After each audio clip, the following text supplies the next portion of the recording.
Ya, Pak ingin menanyakan mengenai status karyawan yang pernah diberikan kontrak selama 1 tahun, lalu diperpanjang selama 3 bulan, beserta probation selama kontrak 3 bulan tersebut. Di akhir masa kontrak, karyawan tersebut mendapatkan penawaran PKWTT dengan masa probation 3 bulan. Apakah hal ini sesuai dengan aturan yang berlaku? Selain itu, apakah masa probation tersebut sebenarnya sudah lebih dari 3 bulan? Mengingat karyawan tersebut sebelumnya sudah menjalani kontrak. Apakah karyawan dengan status kontrak dapat dikenakan masa probation? Kembali ke probation lagi, Pak. Ternyata masih banyak nih ya. Itu juga di pertanyaan di bawahnya terkait probation juga banyak ya. Baik. Seru nih. Ya. Hari ini core probation. Karyawan sudah dikontrak setahun, diperpanjang 3 bulan. Nah, di dalam kontrak itu sudah termasuk probation 3 bulan. 1 tahun 3 bulan. Kemudian dia dapat penawaran jadi permanen. Tapi pakai probation lagi 3 bulan. Ya. Jadi poin pertama, kalau melihat hukumnya tentang permanen, tentang PKWTT, memang di sana ada kata dapat.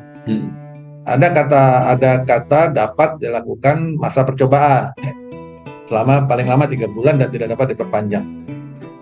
Maka kalau melihat hukum dasarnya, untuk hubungan kerja permanen sah saja apabila ditawarkan masa percobaan, apabila melalui masa percobaan.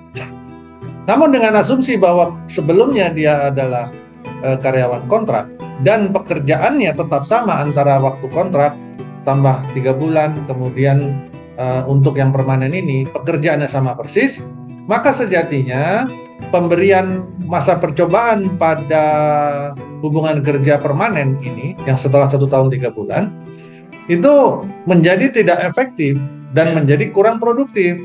Kenapa? Karena ini menjadi isu trust kan, isu kepercayaan.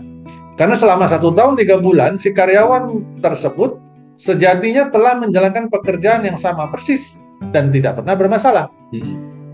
Terus pada saat mau diangkat mau ikut masa percobaan. Apalagi yang mau dicoba kan pertanyaannya itu. Ya. Secara hukum, secara administrasi memang boleh-boleh saja. Karena katanya hukumnya bilang dapat kan gitu. Silakan. Tapi akan menjadi menarik pada saat di akhir 3 bulan masa percobaan nanti. Apabila si karyawan dinyatakan tidak lulus masa percobaan, nah ini yang seru. Orang dia sudah kerja 1 tahun 3 bulan sebelumnya, nggak pernah jadi masalah, malah mau diangkat permanen. Begitu mau diangkat permanen masa percobaan 3 bulan, kok jadi nggak lulus masa percobaannya? Apa yang membedakan parameter kelulusannya 3 bulan di masa percobaan dengan 1 tahun 3 bulan pada saat dia kontrak? Itu nanti akan jadi perdebatan. Dan apakah bisa diperselisihkan? Sangat bisa. Karena bisa saja memperselisihkannya. Ya, jadi itu.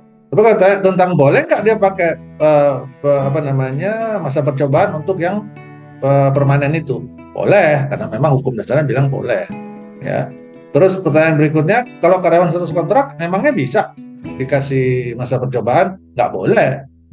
Jadi karyawan dengan status kontrak atau PKWT itu nggak bisa pakai masa percobaan. Beruntungnya untuk kasus yang ditanyakan ini, selama 1 tahun 3 bulan dia aman, masa percobaannya dia nggak lulus kan gitu.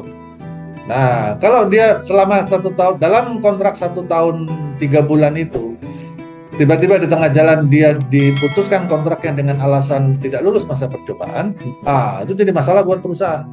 Karena sekarang bisa nuntut ganti rugi sebesar sisa kontrak. Nah, jadi begitu ya, Bapak Ibu.